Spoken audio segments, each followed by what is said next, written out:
Welcome back मित्रांनो to a new video. So आजचा video 2025चा दुसरा व्हिडिओ असणार आहे. आपण गणेश चतुर्थीचा ब्लॉग आहे. सर्वांना पहिली गोष्ट गणेश चतुर्थीच्या हार्दिक शुभेच्छा सर्वांना. आणि व्हिडिओच्या कमेंट सेक्शनमध्ये आपला जो व्हिडिओ असणार आहे त्याच्या कमेंट सेक्शनमध्ये गणपती बाप्पा मोरया लिहायला विसरू नका. आणि आजच्या व्हिडिओचा टॉपिक तुम्हाला मी सांगणार आहे. अरमान माझा मित्र आहे, त्याच्या घरी 1.5 दिवसाचा गणपती आहे. सो तो 1.5 दिवसाचा गणपती आपण बाप्पाचं दर्शन करायला जाणार आहोत. तो आजचा व्लॉग हा असणार आहे आणि तुम्ही शेवटपर्यंत पहा व्हिडिओ, तुम्हाला नक्कीच आवडणार आहे. आणि बोला गणपती बाप्पा मोरया. आणि व्ह्यू बघू शकता पाठी तुम्ही. व्ह्यू आहे यार. एअरपोर्ट दिसतं आहे, पूर्ण प्लेन्स वगैरे चाललेत. आता मला माहिती नाही तुम्हाला प्लेन्स दिसत असतील की नाही मोबाईलमध्ये, पण प्लेन्स बघू शकता. आणि व्ह्यू एक नंबर आहे, हरियाली आहे पाठी. So let's go. तुम्हाला अरमानची भेट करून दाखवतो आणि बाप्पाचं दर्शनसुद्धा तुम्हाला ब्लॉगमध्ये दिसेल. सो आणि तुम्हाला व्ह्यू एन्जॉय करायचा असेल ना, थांबा मी तुम्हाला व्ह्यू पण दाखवतो. ओके चला. सो हा बघा व्ह्यू, तुम्हाला एअरपोर्टचा हँगर दिसतोय, ATC टावर आणि वेस्टर्न एक्सप्रेस हायवे. तुम्हाला थोडंसं क्लोजली दाखवतो. हा बघा, हा वेस्टर्न एक्सप्रेस हायवे आहे आणि हा ATC टावर आहे आपला आणि हा एअरपोर्ट आहे. व्ह्यू एक नंबर व्ह्यू आहे. Enjoy the view. हा बघा माझा मित्र अरमान. सो नमस्कार गाय, जय महाराष्ट्र आणि तुम्हाला गणेश चतुर्दशीच्या हार्दिक शुभेच्छा.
आलेलो आहे अरमानच्या घरी आणि तुम्ही पाठी बघू शकता गणपती बाप्पाची मूर्ती आहे लहान 1.5 दिवसाची.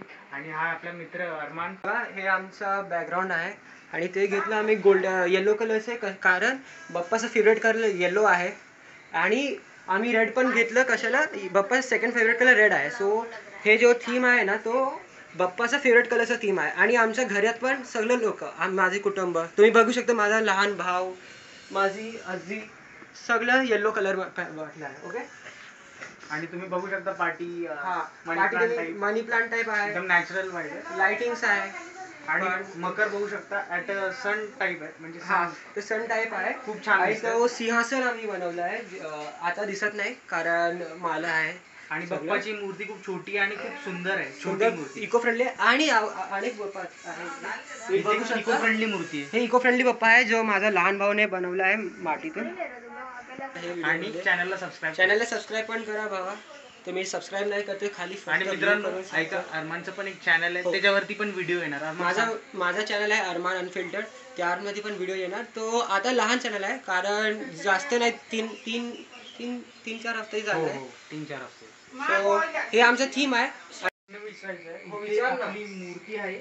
सोळ्याच्या बाजूला एक इको मातीची मूर्ती का ठेवली आहे? सर्वजण तर POPची मूर्ती बनवतात.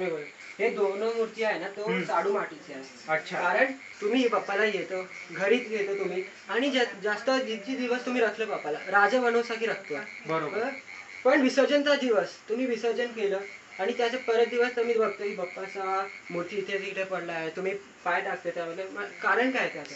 ते चुकीचं आहे. चुकीचं आहे ना. समुद्रात बाप्पाचं तुम्ही- तुम्ही वगैरे पडलेलं असतं ते वाईट वाटतं. पीओपीच्या जे मूर्त्या असतात त्यासाठी आम्ही घेतलं आहे इको फ्रेंडली मूर्ती आणि आम्ही फक्त आर्टिफिशियल पूल मध्ये विसर्जन करतोय. हो. कारण आम्हाला ते जूर आणि कोणतीही पण वॉटर बॉडीला पल्यूट करायचं नाही आहे. म्हणजे त्याचा एकच मेसेज आहे की इको बाप्पाला रिस्पेक्ट पण दिला पाहिजे आणि विसर्जनाच्या इको टायमाला. फ्रेंडली पण ठीक करा. आणि पर्यावरणाला हानी न पोहोचवता आपण ठेवलं हो. पाहिजे. हे नेचरला फक्त रिस्पेक्ट ह्या वर्षी नाही, आमच्या दरवर्षी फक्त असतं. 13 वर्षापासून असंच आहे. शाडू मूर्तीच असंच आहे. सो अरमान, थँक्यू मला बोलवण्यासाठी ॲज अ स्पेशल यार काय रे, माझा मित्र आहे अरमान. सो सबस्क्राईब करा रे बाबा. एवढंच मी बोलेन. आपण व्हिडिओ थांबूया आणि चला शर्ट पाहण्यासाठी धन्यवाद. थँक्यू सो काल मच. पण या विसर्जनला. Bye bye. आहे. सो चला बाय, धन्यवाद.